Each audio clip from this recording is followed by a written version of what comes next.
Today I want to talk about a technique that I've been using in this piece of lace, and this is doing a raised and rolled tally over a windmill crossing. It's a feature that sometimes gets in Thomas Leicester's Bedfordshire lace, and it's something that I've decided to put in this piece just to add a little bit of interest to the ground, which is just a plaited ground otherwise. It just adds a bit of texture and a bit more interest to it. And I've marked up the spots where I'm actually going to do the raised and rolled tallies.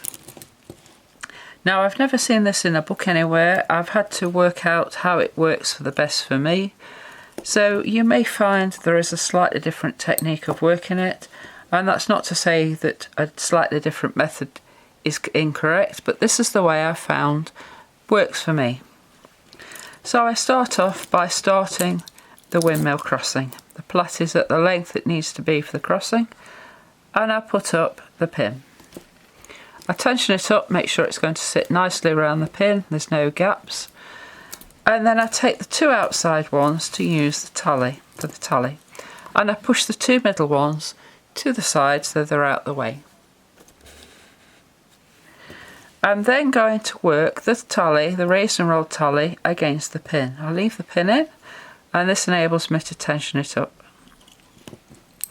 As with normal tallies, you lengthen one of them to become the weaver, and you make the tally, the length of the tally, 3 times the width, because it's got to roll around the thickness of the pin. So you may vary this a little bit if you've got very thick pins, or if you want a smaller raised and rolled tally. And just keep making it, which just takes a minute to get a nice tally that's of the length I need.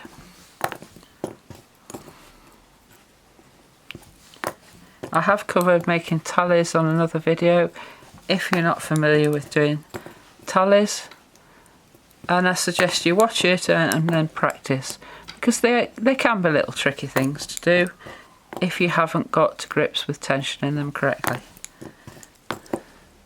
But once you've done a few thousand, then they become easy. And this is about the length I want for this tally. So I put the 3 twists on both sides, and at this stage I've still got this worker really long, the weaver, because I want to remind myself not to pull that one up. I then put the pin on the top and roll it away from me, swap hands and the other side. At this stage I take the pin out that's been at the back of it and find somewhere to park the pin to secure it, which sometimes you have to put a temporary pin in at the side, and then just let it roll round. I then put the left hand pair back to the left side so that the 2 that started in the middle actually finish up in the middle.